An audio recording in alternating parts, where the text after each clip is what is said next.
I used to think I had everything. A stable relationship, a good home, a partner who said all the right things, but somewhere along the line, it all started to feel hollow. My partner was never cruel, never dishonest, but he had become absent in the ways that mattered most. He'd come home tired, distracted, always with a laptop open or a phone in hand. We shared a bed, but the distance between us felt like miles. Conversations became transactional. What's for dinner? Did you pay the bill? And intimacy was reduced to routine gestures, like a peck on the cheek before work. At first, I told myself this was normal. Every couple goes through phases. But months passed, and I started to feel like a shadow in my own home. Visible but untouched. Heard but not listened to. It was during one of those lonely evenings that I reconnected with someone from my past, someone who had always had a soft way with words. It started with a simple message. Hey, how have you been? Innocent enough. But the timing couldn't have been more dangerous. He remembered little things about me. Asked about my art, my favorite books. I found myself laughing again. Those deep, belly laughs I hadn't realized I missed. Every ping of my phone gave me a flutter of excitement I hadn't felt in years. I told myself it was just friendship, that I was allowed to talk to someone who made me feel seen.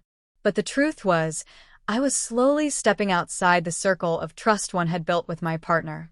I became more careful with my phone, locking it when I used to leave it open. I would text when he was in the shower, or late at night under the covers with the brightness turned low. Every message was a drop in the cup, and eventually, it began to overflow. I started comparing the two men.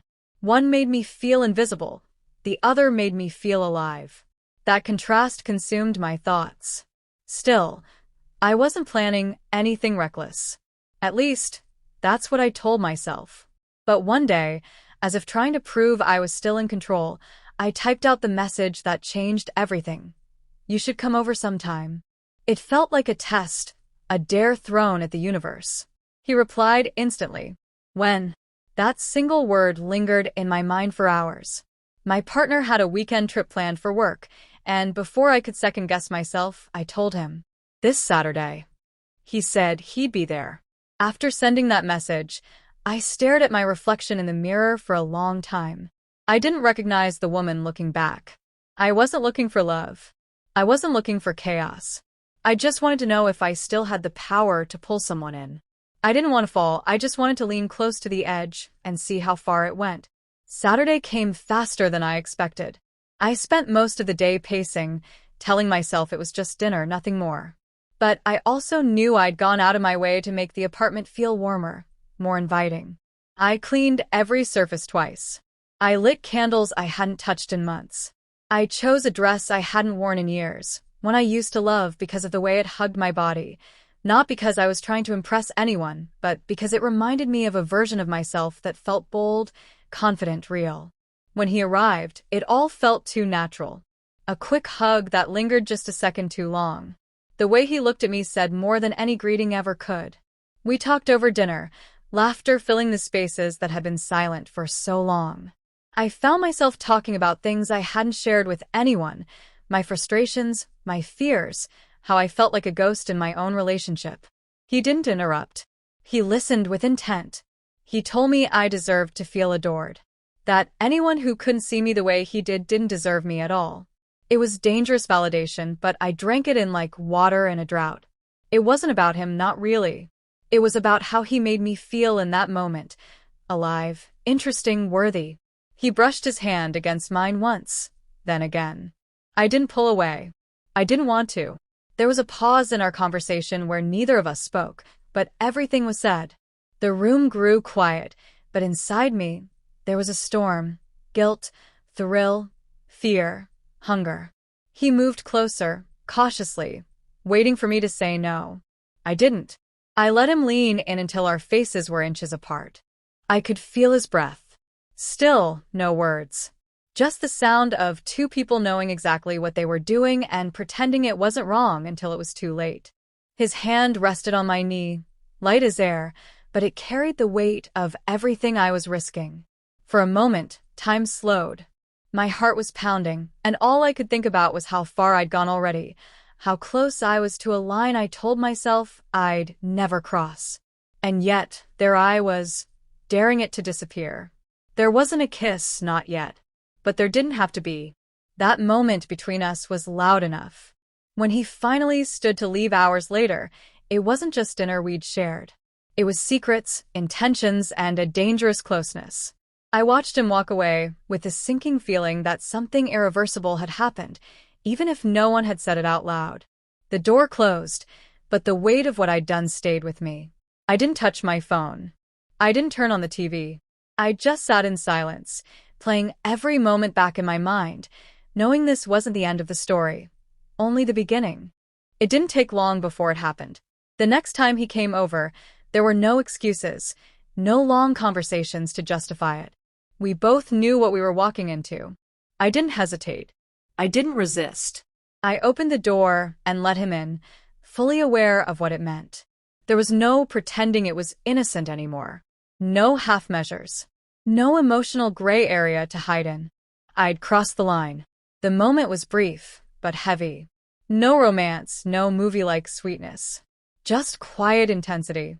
And the minute it was over, the weight of what I had done hit me so hard it left me breathless. I couldn't look at him. I couldn't look at myself. He said something, maybe a compliment or a thank you, but I barely heard it. All I could think about was how nothing felt better. Only worse.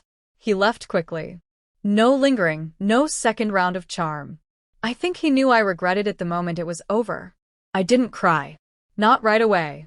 I just sat there, stunned by how fast a decision could unravel everything I thought I had. What shocked me most was how empty I felt. I'd expected guilt, sure, but I hadn't expected the hollowness. It was like the act had stripped me of something I didn't even know I valued, my own self-respect. When my partner returned from his trip, I couldn't meet his eyes. Every word I spoke felt like a lie, even if it wasn't. Every small touch made my skin crawl, not because of him, but because of me. I avoided conversation. I invented tasks to keep myself busy, hoping he wouldn't notice how off I was. But he did. He asked if I was okay. I nodded. He asked if something happened. I said no. He kissed my forehead and told me he loved me, and I almost broke. At night, I stared at the ceiling, rewinding everything. Not just what happened, but how I'd gotten there. How I allowed loneliness to justify betrayal. I wasn't the victim. I was the storm. And the worst part? I had no one to blame but myself. I had everything I once wished for. A good man, a stable life. And still, I threw a match at it just to feel something. I stopped responding to the other man. Blocked him. Deleted the messages. But deleting them didn't erase what I had done. The silence between me and my partner grew thicker with every passing day. He was trying, cooking dinner, making plans, reaching out. But I was gone. Not physically, but emotionally. I wasn't proud. I wasn't strong. I had failed both of us. And that night, alone in the bathroom, I finally cried. Not because I'd been caught, because I hadn't. I cried because I knew that even if no one else ever found out, I would carry the truth with me forever. The weeks that followed were a slow unraveling. I went through the motions, waking up, working, smiling when I had to, but everything felt mechanical. My partner began to notice, more than before. He asked if I was unhappy. I wanted to scream yes, but I didn't. I just stood there, numb, pretending I didn't hear the desperation in his voice. The truth was, I wasn't unhappy because of him. I was unhappy because of what I had allowed myself to become. I didn't recognize the woman brushing her teeth in the mirror or folding laundry with a forced smile. I'd spent so long blaming the distance between us that I hadn't seen how much damage I was capable of inflicting. And now, I couldn't undo it. There was no apology that could reach deep enough. No confession that would feel clean. Telling him would break him. Keeping it to myself was breaking me. One night, I sat across from him during dinner and watched how he still tried. How he asked about my day, how he offered me the last slice without hesitation, how he laughed at a show we used to love even though I wasn't laughing anymore. He didn't know what I had done, but something inside him sensed the shift. He looked at me like he was searching for someone he remembered, someone he still believed in. And I had no idea how to tell him she wasn't there anymore. I started journaling, trying to write through the guilt, to understand the root of what pushed me over the edge. It wasn't just loneliness. It was validation. I had placed my worth in someone else's attention. I had gambled my peace for a temporary thrill. And I had lost. Not everything, not yet. But something inside me, trust, maybe was gone. I couldn't keep living in that limbo. So I made a decision. I didn't confess everything, but I told him I had been emotionally unfaithful. That I had let someone in, let the lines blur. I watched the color drain from his face. He didn't yell. He didn't accuse. He just asked why. I told him the truth, because I forgot who I was, and I thought I needed someone else to remind me. We slept in separate rooms after that.